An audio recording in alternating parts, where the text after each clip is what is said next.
Kiai Haji Raden Asad bin Syamsul Arifin bin Ruham bin Ihsan bin Komsi, lahir pada 1897 di Mekah, wafat tanggal 4 Agustus tahun 1990 di Situbondo pada usia 93 tahun adalah ulama sekaligus tokoh penting dalam berdirinya Nahdlatul Ulama, sebab ia adalah penyampai pesan isyarat berupa tongkat disertai ayat Al-Quran dari Syekhona Khalil kepada Kiai Haji Hashim Asy'ari, yang merupakan cikal bakal berdirinya Nahdlatul Ulama.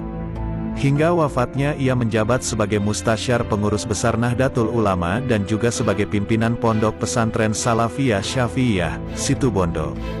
Ia dianugerahi pahlawan nasional oleh Presiden Joko Widodo pada tanggal 9 November tahun 2016 sesuai keputusan Presiden nomor 90, TK tahun 2016. Kiai Asad adalah anak pertama dari pasangan Raden Ibrahim dan Siti Maimunah. Keduanya berasal dari Pamekasan, Madura. Ia mempunyai adik bernama Abdurrahman. Ia dilahirkan di perkampungan Syi'ib Ali, dekat Masjidil Haram, Mekah, ketika kedua orang tuanya menunaikan ibadah haji dan bermukim di sana untuk memperdalam ilmu-ilmu keislaman. Kiai Asad masih memiliki darah bangsawan dari kedua orang tuanya. Ayahnya, Raden Ibrahim, yang kemudian lebih dikenal dengan nama Kiai Haji Syamsul Arifin, adalah keturunan Sunan Kudus dari jalur sang ayah. Sedangkan dari pihak ibu masih memiliki garis keturunan dari Sunan Ampel. Pada usia 6 tahun, Kiai Asad dibawa orang tuanya pulang ke Pamekasan dan tinggal di Pondok Pesantren Kembang Kuning, Pamekasan, Madura. Sedangkan adiknya, Abdurrahman, yang masih berusia 4 tahun dititipkan kepada Nyai Salhah, saudara sepupu ibunya yang masih bermukim di Mekah. Setelah 5 tahun tinggal di Pamekasan, Kiai Asad diajak ayahnya untuk pindah ke Asem Bagus, Situbondo yang sekarang daerah tersebut masuk ke dalam Kecamatan Banyu Putih, Situbondo. Daerah tersebut dulunya masih berupa hutan belantara yang terkenal angker dan dihuni oleh banyak binatang buas dan makhluk halus. Kiai Asad diajak ayahnya pindah ke Pulau Jawa untuk menyebarkan agama Islam di sana. Berikut akan dibacakan beberapa kisah karomah beliau yang dihimpun dari berbagai sumber. Kisah pertama, Kiai Asad dikenal sebagai sosok kiai yang sakti mandraguna. Selain beliau alim, beliau juga mempunyai karomah yang sangat luar biasa. Pada saat penjajah kembali ke Indonesia, mereka telah menyiapkan titik strategis untuk dihancurkan. Seperti yang telah diketahui oleh penjajah, Indonesia mempunyai kiai-kiai sakti yang dianggap menjadi penghalang.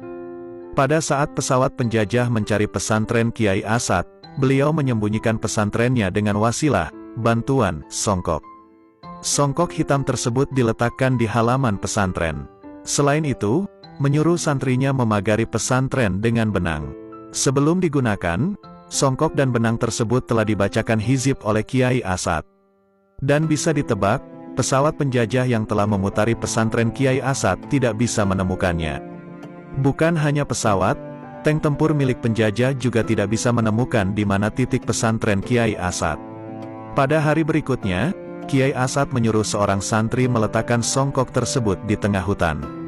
Kemudian santri tersebut pergi dan meletakkan songkok di tengah hutan sesuai petunjuk Kiai Asad. Benar saja, selang beberapa saat penjajah kembali melacak keberadaan Kiai Asad. Pada saat itu, penjajah melihat bangunan pesantren yang berada di tengah hutan. Akhirnya penjajah membombardir pesantren tersebut dengan luluh lantak. Esok harinya, Kiai Asad kembali menyuruh santrinya tersebut kembali ke tengah hutan untuk mengambil songkok tersebut. Sesampainya di tengah hutan tempat songkok yang semula diletakkan, santri tersebut terkejut. Hutan yang semula rindang, menjadi porak-poranda telah dibombardir oleh penjajah. Santri tersebut pun bertambah heran, karena songkok yang ditinggal di tengah hutan tersebut tetap utuh berada di tempatnya, tidak lusuh. Kisah kedua, dimuat di sindonews.com sebagai berikut. Kejadian bisa mendatangkan hujan dan juga bisa menghentikan hujan, bukanlah hanya pekerjaan pawang hujan. Para kiai yang telah memiliki karomah bisa melakukan itu, sekalipun tidak ditunjukkan secara obral. Kiai Haji Raden Asad bin Syamsul Arifin disebut-sebut punya karomah bisa mendatangkan hujan pada saat diperlukan. Kisah ini dimulai saat Muktamar Nahdlatul Ulama ke-27 yang dilaksanakan di Pondok Pesantren Salafiyah Syafiyah Asembagus, Situbondo pada Desember tahun 1984. Kiai Asad, pengasuh Pondok Pesantren Salafiyah Syafiyah tersebut, dikenal sebagai salah seorang kiai yang sangat konsen terhadap keberadaan Nahdlatul Ulama. Tatkala terjadi konflik antara NU dan politisi pada 1982, Kiai Asad bersama kiai-kiai lain, seperti Kiai Haji Ali Mashum, Kiai Haji Masikur, Kiai Haji Mahrus Ali, berperan penting dalam usaha meluruskan arah strategi perjuangan NU yang sebenarnya. Jadi, peran Kiai Asad dalam NU tidak diragukan lagi. Tentu saja, Pondok Pesantren Salafiyah Syafiyah Asembagus Situbondo ini berbenah diri untuk menyambut pelaksanaan muktamar tingkat nasional yang akan dihadiri oleh Presiden Republik Indonesia saat itu, Soeharto. Dalam buku, Kiai Haji Raden Asad Syamsul Arifin, Riwayat Hidup dan Perjuangannya, karya tim yang dipimpin Hasan Basri diceritakan bahwa menjelang kehadiran Presiden, persiapan lapangan untuk mendarat helikopter ditangani oleh petugas khusus. Saat itu, beberapa petugas mengadakan penyiraman lapangan sodung sekitar 2 km dari lokasi pondok.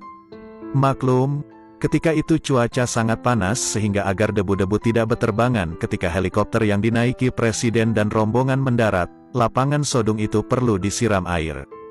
Demi kenyamanan, petugas pun mendatangkan truk tangki berisi air guna disemprotkan ke lapangan yang kering itu. Saat beberapa petugas tengah sibuk melakukan penyiraman lapangan, tiba-tiba Kiai Asad muncul. "Memakai uang siapa menyirami lapangan seluas ini?"